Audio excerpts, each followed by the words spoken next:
Inquiry Tranche 2 Phase 2. We've been listening to more from HN69, the former Detective Chief Inspector Malcolm MacLeod, joined by Belinda, Harvey. What have you made of his evidence this morning so far? Well, like some of the other managers, he's claiming he didn't know anything at all. Didn't know anything about anything. Didn't know anything about what the undercover cops were doing. Bob Lambert had no clue that he was... what he was doing, where he was. I mean, really, you would think this man wasn't there at all. You wouldn't think he'd have worked there, never mind being the manager. He was asked quite directly about this big gap that's in Bob Lambert's reporting from the 9th of June until the incendiary device attacks. And which he replied, Bob Lambert was a prolific reporter. He was always delivering very good reports. And he said, well, did it stand out then, the fact that he didn't deliver a report for, it's almost 6 weeks? Yeah. To which... he didn't really answer. He was like, I wasn't aware. No, I mean, it's just like he was a passive observer. I mean, there was, if you believe these managers, there was no oversight whatsoever. No. I mean, what on earth were they doing? It just seems so unlikely that he was so clueless about everything. A couple of times he said...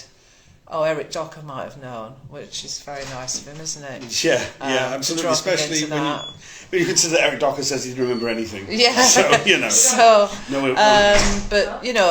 what strikes me is that, we've previously heard that the video footage from Debenhams of Bob Lambert was taken by the security services or special branch. Yeah.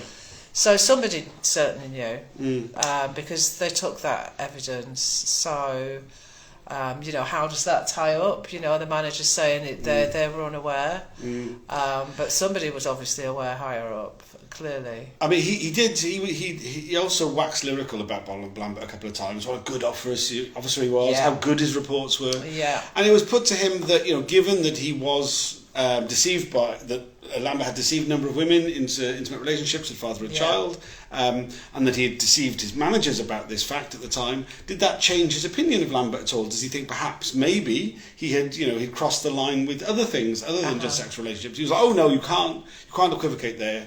It doesn't change his opinion on this matter. He's sure that Bob Lambert knew where the line was, and that he didn't cross it. Absolutely. I mean... just the whole thing doesn't add up at all. It says a lot about the man, I think, Malcolm MacLeod as a man. I mean, he had earlier on talked about that it was unacceptable for any officer to ever commit any kind of criminal activity. He then qualified that, saying, well, public order would be different.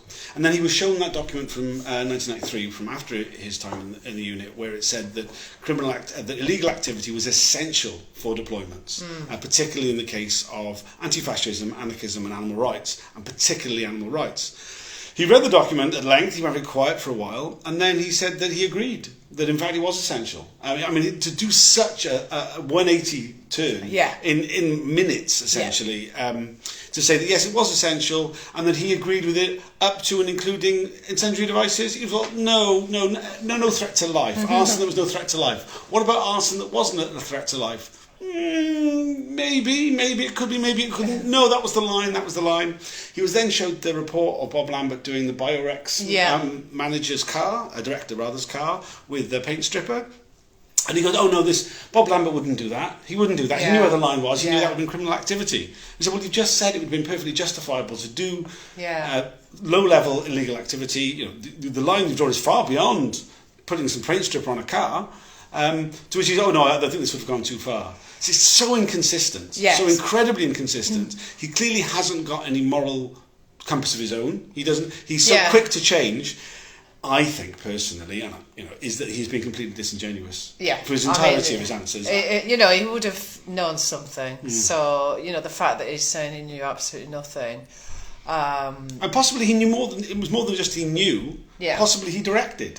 Yeah, well, that is certainly what has been intimated so far by, although Bob Lambert hasn't admitted to doing it, he's said that he had lots of discussions with his managers he said about everything he was doing. So he very pointedly said, my managers knew every single thing I did, every single step of the way. Yeah.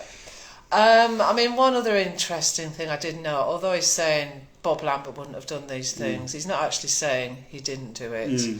he's giving the impression that he thinks he did do it, in my opinion, but that he didn't know about it. Yeah. I mean it's the plausible deniability. Yeah. I wonder if at the end of this process he's going to. I mean, we don't know, but at the end of this process he's going to do a HN106 and go, he could have. He could have done it. He might have done it. You know, I mean, I think that's the best we're going to get out of him. Yeah. But I mean, I feel, and this is just based on what I get the impression he's up to the neck in it himself.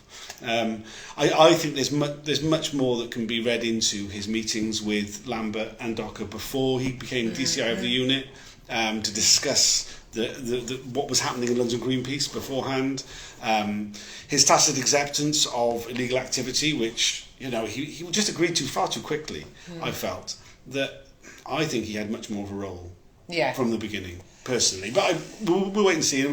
Obviously, there's more to come.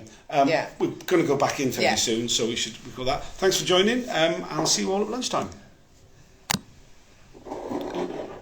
Nice one. I've been watching telly. All right. You're very chill.